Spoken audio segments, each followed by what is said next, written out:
Agora nós vamos falar de otite média aguda, continuando com os temas de as infecções mais comuns em relação à febre. Então vamos lá. Qual que é a definição de otite média aguda? É um processo de natureza inflamatória, infecciosa ou não, que ocupa focal ou generalizadamente a fenda auditiva. A epidemiologia é que o principal pico de incidência da otite média aguda é entre os 6 e os 11 meses de idade, então comum nos lactentes. Percebam que, comparando com a aula anterior, que é a aula de ITU e essa aula de OMA, né, a gente consegue fazer um comparativo que a dificuldade diagnóstica realmente é nos lactentes na maior parte das doenças, tá? Então, a gente tem um pico de incidência de 6 a 11 meses de idade, um segundo pico entre os 4 e 5 anos de idade, e até os 2 anos de idade, tanto a OMA quanto a otite média secretora são, na maior parte das vezes, bilaterais. Por que, Bruna, que elas são bilaterais? Porque, geralmente, elas são resultado de uma infecção de via aérea superior arrastada, prolongada e que resultam, né, numa otite média aguda. Por que é tão comum otite média aguda nas crianças, né?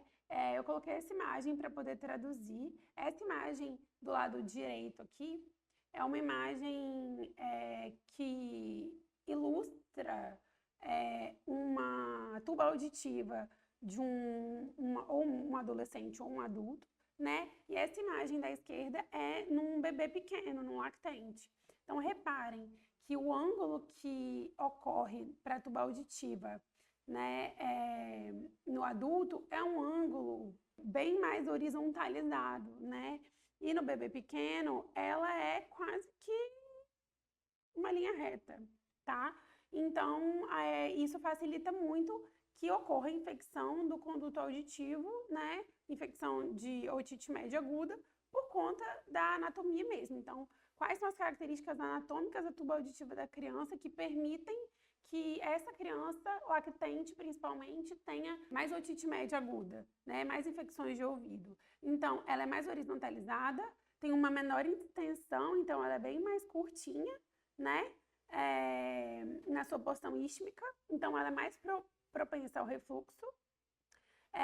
Tem, em média, 18 milímetros no adulto, ela é muito mais comprida, a gente olha pelo tamanho aqui, né? Que ela possui de 31 a 38 milímetros, e ela forma um ângulo com um plano horizontal de 10 graus, que foi aquilo que eu mostrei aqui no começo. E no adulto ela forma um ângulo, né, de 45 graus aproximadamente. Qual que seria o quadro clínico dessas crianças? Uma dor de ouvido súbita, geralmente depois de um estado gripal, então depois de uma síndrome gripal, que piora com a deglutição ou na hora que assoa o nariz, né? Geralmente não, muitas vezes a criança está bem, aí ela vai suar o nariz à noite, quando sua o nariz dá aquela dor intensa de ouvido, tá? Muitas vezes é acompanhado de hipoacusia, então redução da capacidade auditiva, sensação de plenitude auricular, então parece que o ouvido está tapado, irritabilidade e febre, né? Você que está acompanhando as aulas, percebeu que a gente falou de febre, falou de infecção do trato urinário, a gente está falando de otite média aguda, e que irritabilidade e febre estão presentes em todas as aulas. O diagnóstico a gente faz pelo quadro clínico, que foi isso que eu falei agora, a anamnese detalhada sempre em pediatria. Então, o quadro clínico vai ter febre, irritabilidade, dor de ouvido, e se for uma criança mais novinha, que tem menos sensibilidade à dor e sabe localizar menos a dor, muitas vezes você vai ter só febre, irritabilidade, recusa alimentar, que quem já assistiu a aula de infecção do trato urinário sabe que é o mesmo slide exatamente que eu apresentei na aula de infecção urinária, né? Então, sempre uma anamnese detalhada e o exame físico. No exame físico, a única alteração que a gente vai achar, muitas vezes, alteração da otoscopia, e às vezes a gente vai ter um quadro gripal aí em remissão associado ou ativo, tá? Em relação ao diagnóstico, a otite média, ela pode ser classificada como a gente faz otoscopia. Essa otite pode ser classificada como uma otite com membrana timpânica perfurada, há mais de 2 meses, então essa vai ser uma otite crônica.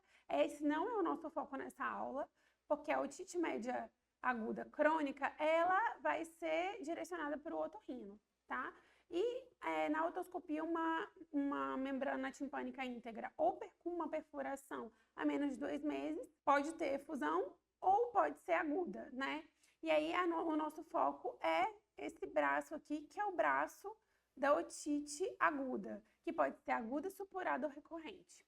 A otite recorrente, a gente vai acabar tratando em pronto-socorro, mas sempre é indicado que ela também seja acompanhada pelo otorrino, tá? Para poder entender por que aquela criança tem uma otite recorrente e se precisa fazer alguma intervenção cirúrgica, né? Alguma intervenção naquela criança que está ali. Esta é uma otoscopia normal. A otoscopia, eu vou falar mais sobre ela na aula de exame físico da criança, e aí eu vou falar sobre a técnica da otoscopia, como que ela é feita, e a gente vai abordar melhor lá na aula de exame físico da criança. Aqui eu vou só explicar o que é uma otoscopia normal e vou mostrar as alterações da otoscopia para a gente poder fazer um diagnóstico de otite média aguda. Então, nessa aula, essa imagem mostra uma otoscopia normal. Então, essa é uma membrana timpânica brilhante, ela não está hiperemiada e não está abaulada. Como que eu sei disso? Porque eu vejo o processo do martelo, vejo o cabo do martelo, vejo um cone de luz, o que me indica que ela não está opaca, porque a gente perde esse cone de luz quando ela fica opaca. Ela tem uma parte flácida, tem uma bigorna, que fica aqui, e uma parte tensa. A gente foca mais, né, no processo curto do martelo, cabo e umbigo, para poder, porque eles somem quando essa membrana timpânica está abaulada, tá? Essa é uma membrana timpânica abaulada, percebam que sumiu daqui, né? O cone de luz sumiu, ela tá bem opaca, não dá pra gente ver nada por trás dela, ela não é uma membrana translúcida. E o processo do martelo, né, todas as articulações que a gente vê dos ossículos do ouvido, eles não são visíveis nessa otoscopia. E aqui é uma membrana timpânica, ela continua com tudo aquilo visível, mas ela tá com uma efusão por trás, né? Então, isso é uma otoscopia também alterada. Eu achei essa imagem que eu achei muito interessante para a gente poder fazer um comparativo lado a lado das imagens, né? Então, uma membrana timpânica sem alterações, então, com todos os ossículos visíveis, articulação do martelo e etc. É a membrana timpânica translúcida e o triângulo luminoso aqui, né? O triângulo de luz aqui. Uma otite média serosa, então, ela tem uma efusão, né? A gente percebe que ela não é normal, apesar dela manter várias características de uma membrana timpânica sem alteração. Ela pode evoluir para uma otite média aguda, que aí precisa do uso do antibiótico para o tratamento. A gente vai falar do tratamento depois, não quero que vocês foquem nisso agora, né? Mas a gente percebe como ela está abaulada aqui. Uma otite média supurada, aliás, aqui é uma otite com mais abaulamento, né? Tá mais abaulada do que essa aqui. E aqui uma otite média supurada, tá? A gente vê que tem secreção purulenta por dentro aqui, né? E a gente vai falar um pouquinho do quadro clínico da otite média aguda. Então, aqui está dividido, essa tabela foi tirada de um manual da ABOR, que é a Associação da Otorrinolaringologia, né? Associação Brasileira de Otorrinolaringologia.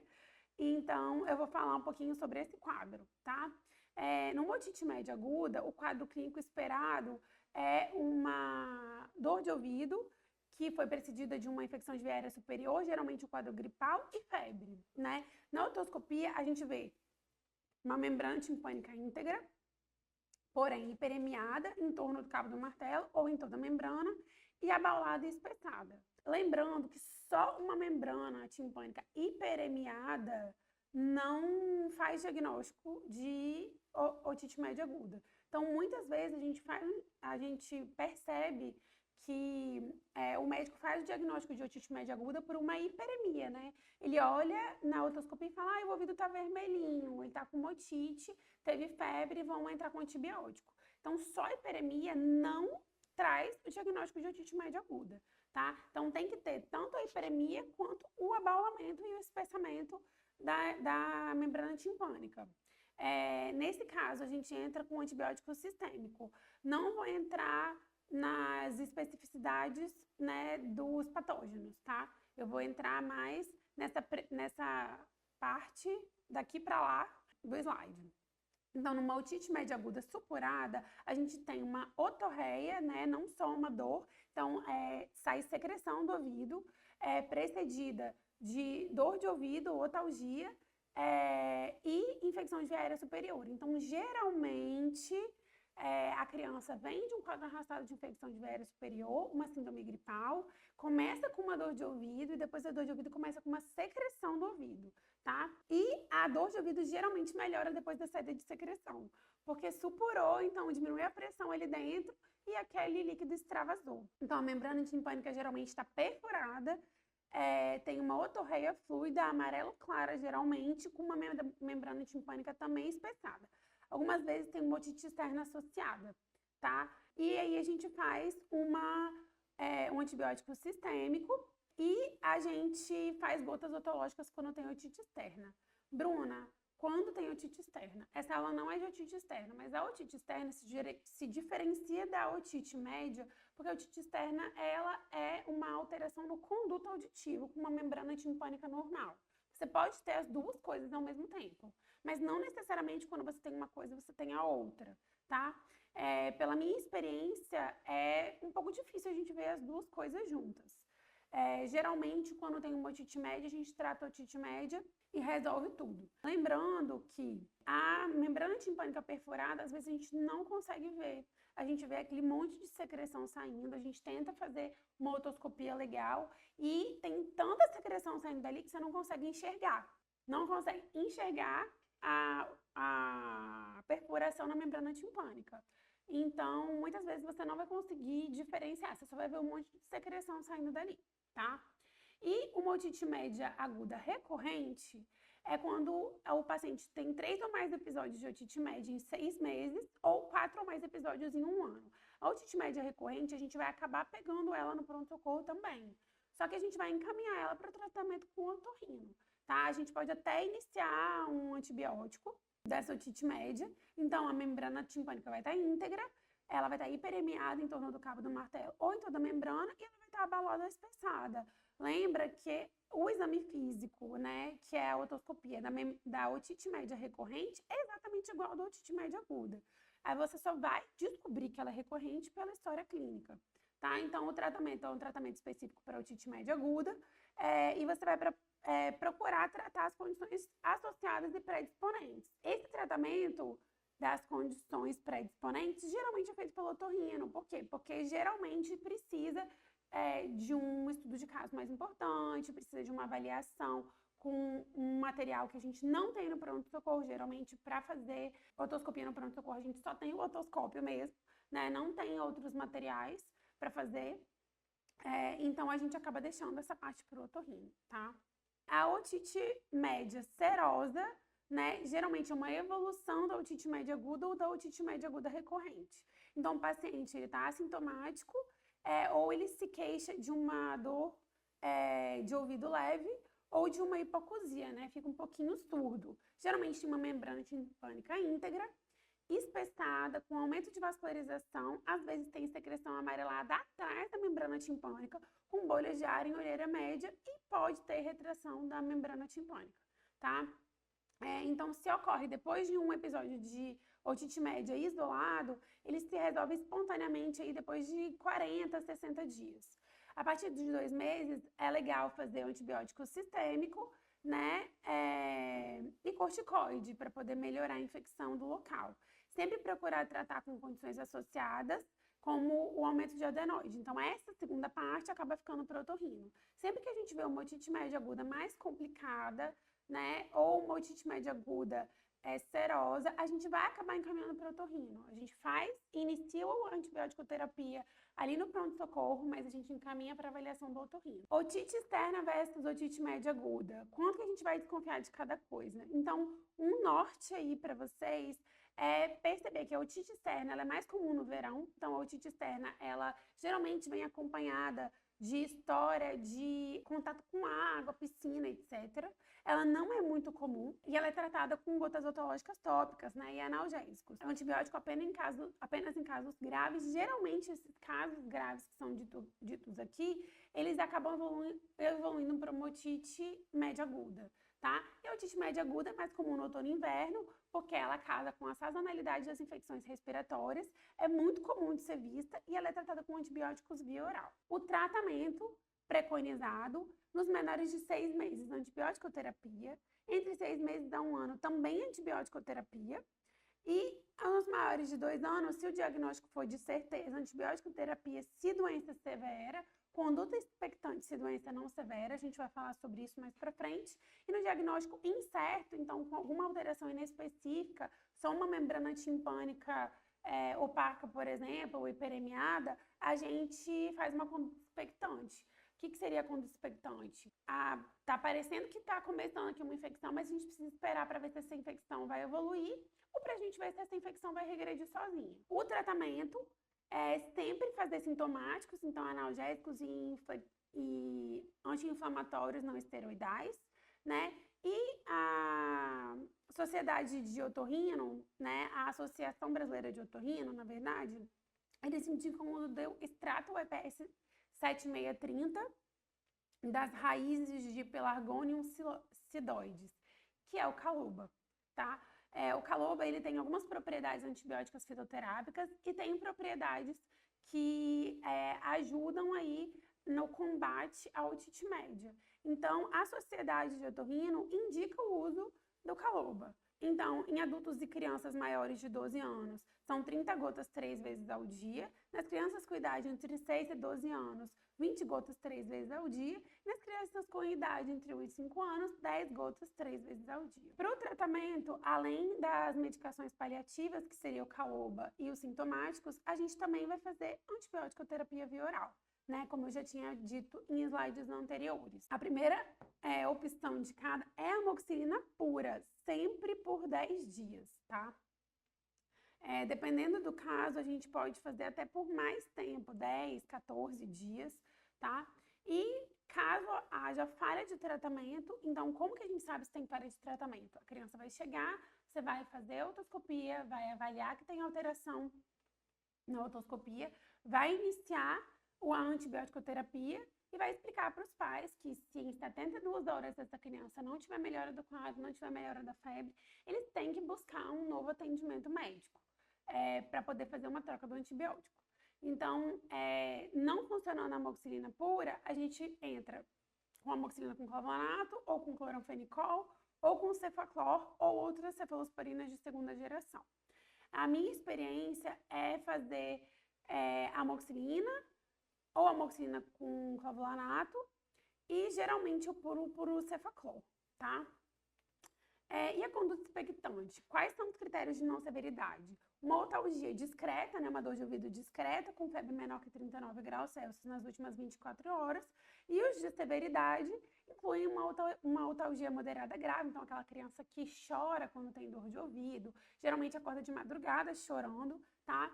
E tem febre acima de 39 graus. No geral, no pronto-socorro, os pais vão com a criança com um quadro clínico para resolver. E a gente não consegue garantir o início imediato da antibiótico-terapia, porque você não acompanha aquela criança, você só está vendo aquela criança ali no pronto-socorro. Então, nesses casos, a gente acaba não optando por conduta expectante, né? Como aqui a gente está falando de pronto-socorro, a orientação acaba sendo essa. Mas se, por exemplo, você estiver atendendo essa criança numa situação ambulatorial, que é completamente diferente, você pode combinar com esses pais de manter contato com esses pais, e daí a 2, 3 dias você vai reavaliando essa criança e se precisar você faz uma prescrição de antibiótico, né? Mas são situações completamente diferentes. No pronto-socorro, a gente acaba entrando com um tratamento mesmo. Aí, mais uma vez, falando dos antibióticos, né? O tratamento de primeira linha é a amoxicilina ou amoxicilina com clavulato.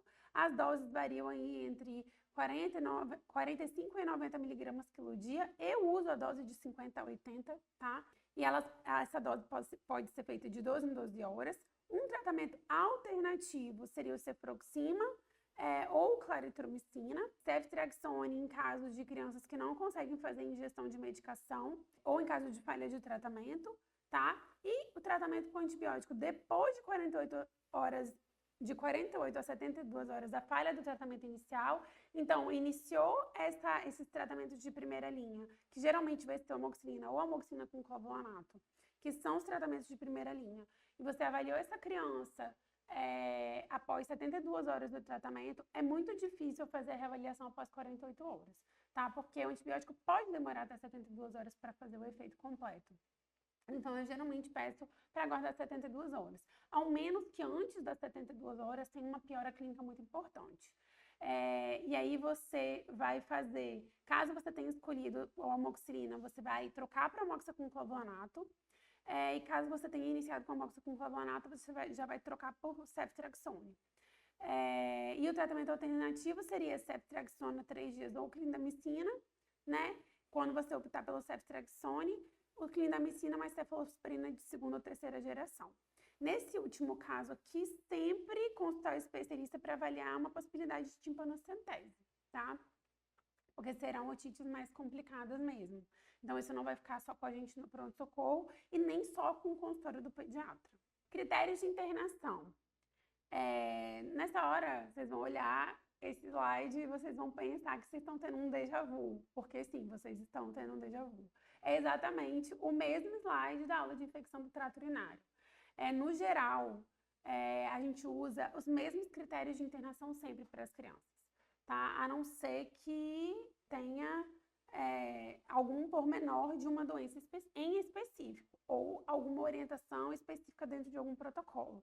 Mas, no geral, crianças com idade menor de 3 meses entram como critério de internação, comprometimento do estado geral em qualquer infecção, não aceitação da alimentação, então uma hiporexia ou anorexia, não aceita ingestão de medicação via oral. Nesse caso, pode-se optar também pelo esquema hospital-dia, assim como a gente falou na aula de ITU. Conversar com os familiares sobre a condição familiar de adquirir um antibiótico, né? Qual a condição social dessa família, a condição financeira dessa família, se eles têm a possibilidade de adquirir esse antibiótico e sempre prestar atenção na falha de tratamento, né? Em caso de falha de tratamento, você sempre vai trocar a medicação. Caso você já tenha usado uma medicação, que seria, no caso, né, pensando nas nossas opções, em vez da amoxicilina, você já tenha começado com a amoxicilina com clavulanato, por algum motivo, e aí exemplificando um motivo, esse motivo poderia ser, por exemplo, a criança usou amoxicilina pura nos últimos 60 dias. Você não vai tratar com amoxicilina de novo, você vai usar um antibiótico um pouco mais potente, que nesse caso seria a amoxicilina com clavulanato. Teve uma falha de tratamento, você pode começar um ceftriaxone. Não necessita necessariamente de internação. Se essa criança estiver bem, não estiver com o estado geral comprometido e não estiver com outras coisas daqui de cima, né, dessa nossa listinha aqui, e for só a falha de tratamento mesmo, então, assim, melhorou a febre, mas mantém uma otorreia, por exemplo, você pode fazer só o ceftriaxone intramuscular em esquema hospital-dia. A otite média aguda, ela pode ter algumas complicações que eu não estou abordando nessa aula. Por exemplo, uma mastoidite. A mastoidite ela é uma doença muito mais complexa. O objetivo, né, do curso é introduzir vocês num atendimento pediátrico de pronto-socorro. Você sai daqui sabendo o beabá do atendimento pediátrico de pronto-socorro, para poder você chegar lá e não fazer feio, entender do que você está fazendo, né? E dentro do meu entendimento do que seria o básico seria você saber diagnosticar uma otite média aguda. Mas existe a mastoidite como uma complicação da otite média aguda e uma das complicações da mastoidite pode ser uma meningite bacteriana. Então, sempre prestar atenção nos sinais de mastoidite, que são hiperemia da mastoide, né? E geralmente uma dor muito intensa associada. Então, hiperemia, edema e uma dor muito intensa associada são coisas que precisa se prestar atenção. sempre, praticamente, vai ter uma otite média aguda associada a uma mastoidite. A mastoidite não vem puramente sozinha. Então, é muito mais importante a gente ter uma visão da otite média aguda para não comer bola com otite média aguda do que uma visão com a mastoidite, né? Porque, obviamente, na mastoidite, a visão de que tem alguma coisa errada é muito mais fácil, tá? Essa foi a aula de otite média aguda. Espero que vocês tenham gostado. Deixem suas dúvidas aqui